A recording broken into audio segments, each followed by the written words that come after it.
Yeah.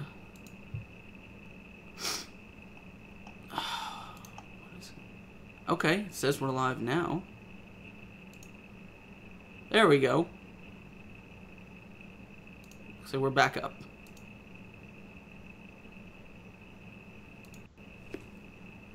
Are we back up for the first time, or are we?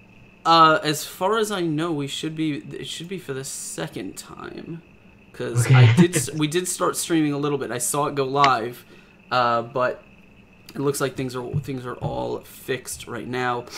I don't know. I'm gonna have to wait to let me check something in chat. So let me.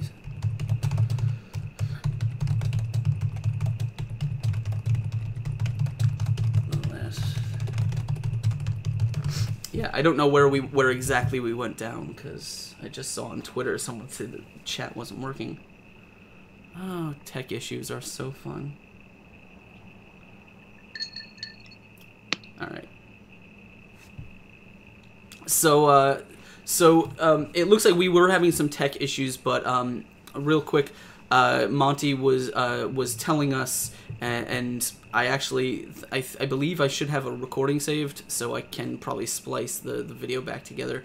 But Monte was just telling us about kind of some of the concepts that were going into Invisible Sun.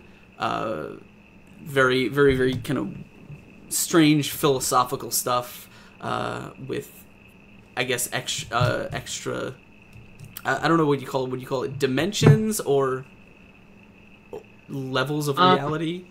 Yeah, levels of reality is probably a closer analog, a closer fit, I think. You could certainly look at them as dimensions or planes.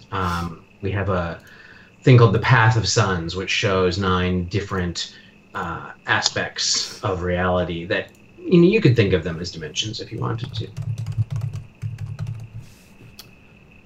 So yeah, I had actually seen that specific image, the Path of Suns thing, and Right. I remember the briefly I saw you had mentioned something about it being something that you had designed quite a while ago. Yeah, I mean it was a while ago. I mean, Invisible Sun for a couple of years now, off and on. Not full time, because we've been doing a lot of other things, as we said at the beginning, but off and on. So yeah, I mean that just started out as kind of a little sketch. A lot of Invisible Sun, while it's all fiction, it is all inspired by sort of real world magical or occult beliefs, and so. The Path of Suns is inspired by something called the Tree of Life, which is figures into a lot of different occult systems, and so it's somewhat similar to that. And it is sort of a map of reality, but it is also a map of the soul. So one of the concepts in Invisible Sun is that the external reflects the internal, and vice versa. So there's kind of an inner world and an outer world, so to speak. Finch says you got some weird red blinking going on. Where? You'll have to tell me where so I can troubleshoot it. I don't know what it. It may be. It also may be a Twitch thing. Yeah, that's just my red strobe light that I keep behind me. It's a feng shui thing. No, slowly mesmerizing everyone watching. Yes. No, you'll have to tell me the whole screen. Yeah. Okay. Yeah. No, I've heard about that. That's a Twitch issue. Try reloading. Anyway.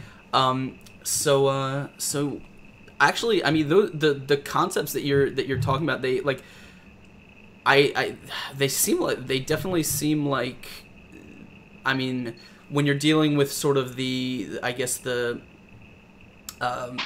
A lot of stuff that's inspired by real world religions and philosophies and stuff like that, which have some very, very kind of very out there concepts, which I think have always lent themselves really interestingly to role playing games. I mean, it seems like you can kind of come up with some really interesting possibilities. So I wanted to know a little bit more about that. Like, how exactly does the game play? Because I know specifically the Kickstarter was for box sets, and it seemed like there was a lot of stuff in the box that kind of require almost like a board game.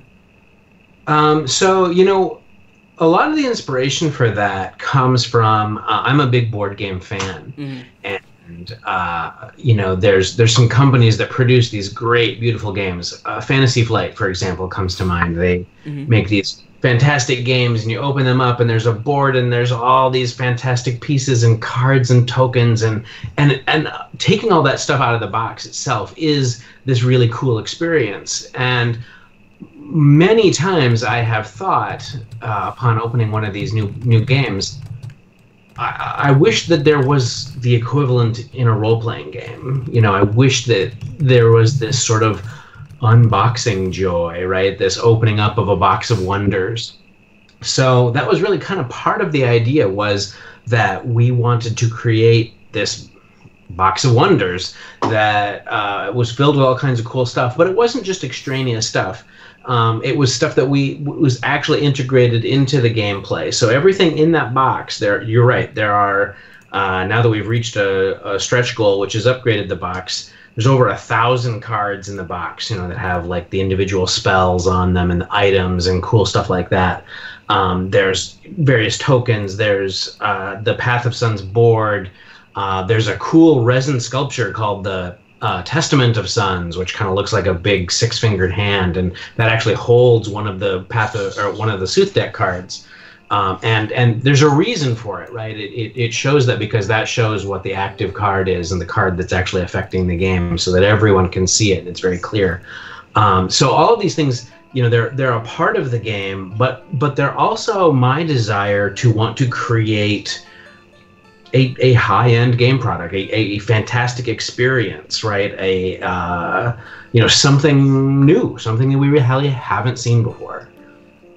Trust me, that's all. Like, I saw the hand statue, and I thought it was just a cool little thing. Going back to like video games these days, give you their collector's editions box, and sometimes they come with a little statue and stuff. I saw that, and I'm like, oh, it's cool. You get one of those. But the fact that you actually like use it for something in the game, like, I don't know, that really interests me. When you were talking on Twitter about unlocking a stretch goal for like a cloth map and stuff, and the first, like, in a second I was instantly transported back to when I was a kid and I was opening up my dad's Ultima boxes. Oh yeah, he had the old Ultima boxes you open up. Yeah, and there's like the cloth maps and the coins and the books and stuff that are in parchment. And I was like, as a kid, that stuff, like, that was what I think probably got me going. Like, that stuff was so cool to have, and like I didn't know what any of it meant, but it was it was awesome. I think we maybe sometimes underestimate that sort of visceral, tactile experience. I mean, I had that cloth map for XS Ultima 3 on my wall. I still have one. It was a big deal to me, and having that as something that I could actually touch and look at on the wall and everything made it more real, made it more immersive, and that's one of the things that Invisible Sun is really all about, is being able to really immerse yourself in this world and create characters that are really interesting and multifaceted. That's really awesome. And also I had actually seen, and I wanted to talk a little bit about this because I'd seen that you guys were donating a whole bunch of them. So I wanted to get I heard a bunch of talk about it at Gen Con, but I didn't actually get the full story. So what's the story behind No Thank You Evil? It sounds like you're kind of making something designed for like younger people getting into role playing. Monte's gonna toss that ball to me. I can tell by his face.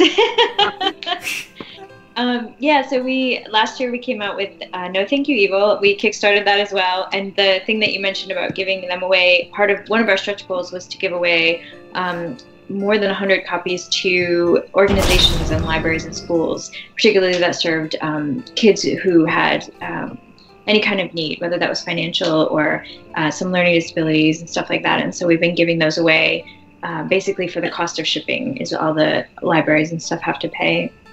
The game is designed specifically for families. We started out thinking about a kids game, and then what we realized was that the need that we saw were people our age who had kids who wanted to play with their families. And so it wasn't like they had 5 kids that were all the same age. They had 3 kids that were differing ages. And so as we started making the game, we started coming up with something that was more for families. So you could play with 2 parents and a couple of kids, and they didn't have to be the same age. And that was really our goal, was to create this opportunity for parents or teachers or whoever to give that gaming experience to the younger people in their lives. Yeah, that actually, like, when you mention it, that's kind of I've been noticing that recently, that seems like a growing demographic of people who are, you know, my age and older. I look very, very young, but I'm not, in fact, that young. So, you know, people my age who grew up in my generation, you know, having kids now, and like my dad never played D&D with me. He did play Risk. He taught me to play Risk when I was a kid, and he gave me the Ultima games.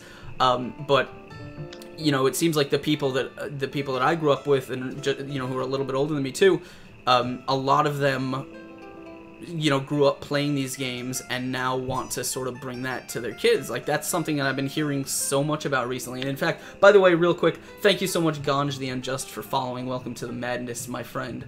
But the Ghost of Cthulhu in chat was saying he's saying how much his kids enjoyed the unboxing of the Numenera and No Thank You Evil boxes, and Hearn777 says my 6-year-old loves the No Thank You Evil cloth map. So looks like there's a lot of support for those kind of products. That makes me so happy.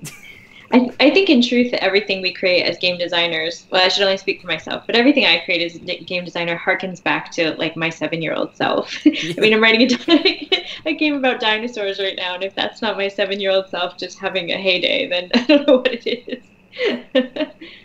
Yeah, no, it's like because I think we're all probably chasing, you know, with our what we do when it comes to the hobby. I think we're all chasing that kind of one. Like, I remember way back when I was a kid, I must have been like 8 or 9, and my dad gave me my first copy of Ultima 2, and I played that game, and I don't know if you've played Ultima 2, but it starts out as a traditional fantasy adventure. You're like, oh, I'm a knight with a sword, and I'm gonna go slay, you know, a goblin or something. And then somewhere along the point of the game design, you have a phaser, and you're getting onto a spaceship, and you're going into space. And as a kid, I'm like, what is going on? This is awesome. And, you know, I think I've probably been chasing that, like, that wonder ever since. And I think it becomes harder and harder to kind of keep up with the older you get. But yeah, I mean, if I don't have kids now, but if I did, I probably would make like Fix a Geek and you know, teach my kids to play with me, because, you know, I feel like I should get on that bandwagon and ruin their lives before someone else does. So yeah, so that's how, like, how's that be, like, is No Thank You Evil and are those products, like, is that like a D20 game? Is it like a D6 game? Like, how's it designed to kind of work? So we started, as we often do, we kind of started with the ground of the Cypher system, which, you know, is our own sort of the system that we use as the underpinning for all of our games, like Numenera and the Strange, and of course the Cypher system